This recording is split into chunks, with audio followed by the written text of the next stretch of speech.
प्यारे बच्चों, कैसे हो? आज जो मैं आप लोगों के लिए टॉपिक लेकर आया हूं जिसका नाम है ग्लोबलाइजेशन यानी वैश्वीकरण, भूमंडलीकरण।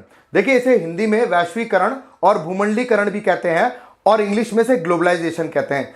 समझने की बात देखिए, ग्लोबलाइजेशन जो ये टॉपिक है आपका, ये बहुत इंपॉर्टेंट है, प्रासंगिक है, रेलिवेंट है, क्योंकि ये 10th स्टैंडर्ड में भी पढ़ाया जाता है, 12th में भी पढ़ाया जाता है, बीए फाइनल ईयर में भी पढ़ाया जाता है और एमए में भी पढ़ाया जाता है। अगर आपके छोटे भाई बहन ये जो 10th में है, 12th में है या बीए में है, बड़े भाई बहन आपके, तो उनके लिए प्रासंगिक है।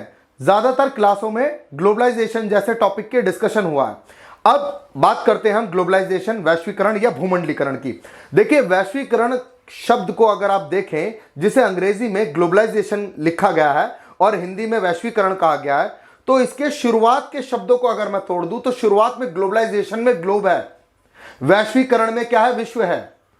यानी वैश्वीकरण बोलने पर विश्व का आभास होता है आपको कि मैं कोई ऐसी अवधारणा या विचार की बात कर रहा हूं जिसका संपूर्ण विश्व से है।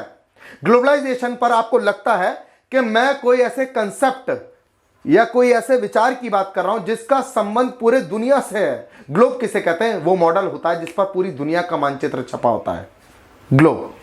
तो आज बात कर रहे हैं ग्लोबलाइजेशन की। ग्लोबलाइजेशन इकोनॉमिक्स का भी टॉपिक है। अगर आप अर्थशास्त्र में रुचि रखते हैं, इंटरेस्टिंग है उसमें, तो आप ग्लोबलाइजेशन को समझने की कोशिश करिए। देखिए, एक देश की अर्थव्यवस्था को दुनिया की अर्थव्यवस्था से जोड़ देना ही वैश्वीकरण है।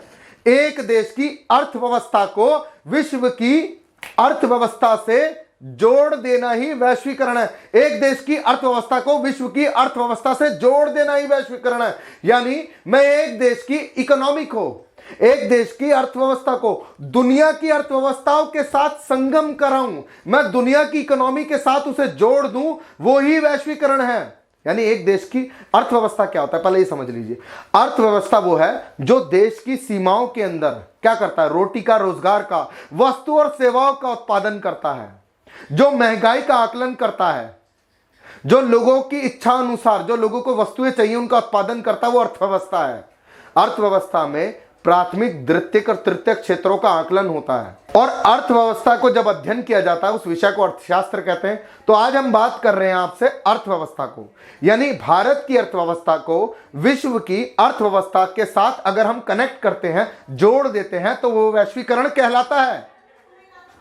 और दुनिया भर के देशों की अर्थव्यवस्था का या किसी भी देश की अर्थव्यवस्था के साथ मेल मिलाप या संगम होता है, वही वैश्वीकरण है। अब जब एक देश की अर्थव्यवस्था का दुनिया भर की देशों की अर्थव्यवस्था के साथ संगम है, जुड़ाव है, तो वैश्वीकरण होता है। और उससे क्या क्या होता है? उससे वस्तु और सेवाओं का आदान प्रदान होता है। वस्तु और सेवाओं का निर्बाध रूप से आदान प्रदान होगा। भारत की वस्तुएं दुनिया भर में जाएंगी, दुनिया भर की वस्तुएं भारत में आएंगी, भारत का माल बाहर जाएगा, बाहर का माल अंदर आएगा। यानी वस्तु और सेवाओं का आदान प्रदान। एक बात याद रख लीजिए, वस्तु और सेवाओं में अंतर क्या होता है?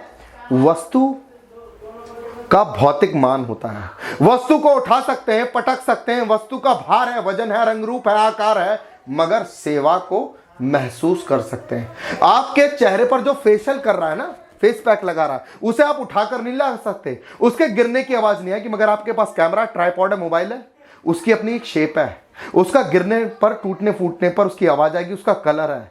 बल्कि सेवा को आप महसूस करते हैं। कोई आपके बालों में चंपी कर दे, मसाज कर दे, उसे महसूस करते हैं। आप मसाज उठाकर नहीं लाते, आप मसाज तोड़फोड़ नहीं सकते। यानी सेवा को महसूस किया जा सकता है और वस्तु का अपना भौतिक रंग रूप आकार होता है। तो वस्तु और सेवाओं का जब आदान प्रदान होता है एक देश का पूरे विश्व के साथ, तो उसे ग्लोबलाइजेशन कहते हैं। वैश्वीकरण के कारण दुनिया में केवल वस्तु और सेवाओं का आदान प्रदान ही नहीं होता, वैश्वीकरण के कारण ज्ञान का, तकनीक का, संस्कृति का, विचारों का भी आदान प्रदान होता है। ज्ञान का, तकनीक का, संस्कृति का, विचारों का भी आदान प्रदान होता है। जब इधर का माल उधर जाता है और उधर का माल इधर आता है, ये वस्तु और सेवाओं का आदान प्रदान है, तो वहां की संस्कृति भी आती है, यहां की संस्कृति भी वहां जाती है। कैसे? आप कोई हो सकता है कि कोई विदेशी जीन्स को आप खरीदते हैं, तो विदेशी जीन्स जब तक आपने खरीद रखी है, जब तक आपके पास रखी है वस्तु, मगर जब आपने पहन ली ना, तो वो संस्कृति है। आप कोई पिज्जा लेकर देख रहे हैं, आपने कोई पिज्जा देखा या आप पिज्जा खरीद के लाए, तो पिज्जा अपने आप में वस्तु है, खाने की चीज है। मगर आप जिस स्टाइल से पिज्जा का स्लाइस उठाते हैं वो अपने आप में कल्चर है। जैसे आप बथुआ गाजर गोभी खाते हैं वैसे आप पिज्जा नहीं खाते, क्योंकि पिज्जा खाने का अपना एक स्टाइल है, पिज्जा की अपनी एक ईटिंग कल्चर है। तो कहने का मतलब है जब वस्तुएं चलकर आती हैं वो अपने साथ संस्कृति भी लेकर आती हैं। वस्तुओं सेवाओं का आदान प्रदान, संस्कृति का आदान प्रदान भी, विचारों का आदान प्रदान भी। आप पॉप एल्बम के गाने देखते हैं, आप पश्चिमी देशों के पॉप एल्बम के जब गाने देखते हैं तो उसमें बीच बीच में लोग आते रहते हैं और वो रैपिंग कल्चर करते हैं, है ना, आपको रैप सुनाते हैं ना।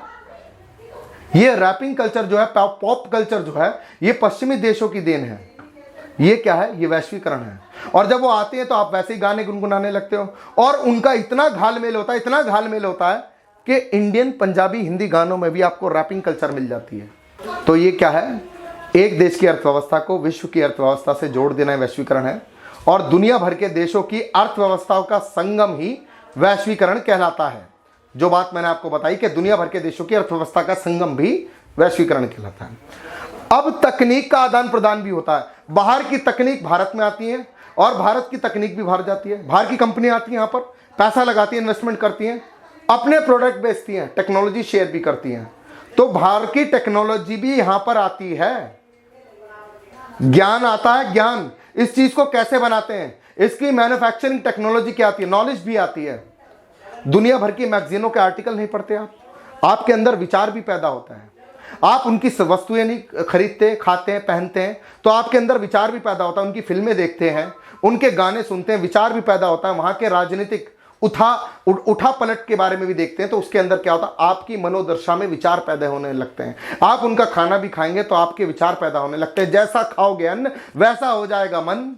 और जो कंपनियां हैं जब वो भारत में आती हैं वो ग्लोबल के साथ लोकल भी हो जाती हैं, आपके रंग में ही रंग जाती हैं। अगर अंकल चिप्स जैसा ब्रांड भी होगा, कोई चिप्स जैसा ब्रांड भी होगा, वो कहेगा ला ला ला ला ला, ले लो मेरे चिप्स, बोले अंकल चिप्स। यानी हो सकता है ये किसी विदेशी कंपनी का ब्रांड है, मगर आपको आपके ही अंदाज में समझा रहा है, आपको आपके स्टाइल में समझा रहा है। जो ग्लोबल है वो लोकल भी होता है। तो यानी एक देश की अर्थव्यवस्था का दुनिया भर के देशों की अर्थव्यवस्था के साथ मेल मिलाप, संगम, या दुनिया भर की अर्थव्यवस्था को एक देश की अर्थव्यवस्था से जोड़ देना ही वैश्वीकरण है। और आज हमने केवल आपसे यही बात करी कि वैश्वीकरण क्या है। अगले टॉपिक्स में आपसे बात करेंगे वैश्वीकरण को लेकर जो कुछ बातें हैं जो छूट गई हैं, वैश्वीकरण के लाभ, हानियां। बच्चों, ये टॉपिक बहुत इंपॉर्टेंट है और इस लॉकडाउन के पीरियड में बहुत ज़्यादा समस्या हैं। मैं आप लोगों को इतना ही समझाना चाहूँगा कि चीज़ों को कम से कम एक बार, दो बार देखो और उनके पॉइंट्स वगैरह बनाओ। चैप्टर पढ़ने से पहले आप लोग इस कंसेप्ट को देखो, एक बार वीडियो को देखो, दो बार प्ले करो और चैनल को लाइक करो, सब्सक्राइब करो, ज़्यादा से ज़्यादा शेयर करो, ताकि आपके और भाई बहन जितने भी हैं, यार दोस्त हैं, फैमिली ग्रुप में जितने भी लोग हैं जो आपकी जान पहचान में, ज़्यादा से ज़्यादा के पास वीडियो पहुंचा दो। थैंक यू, धन्यवाद, जय हिंद।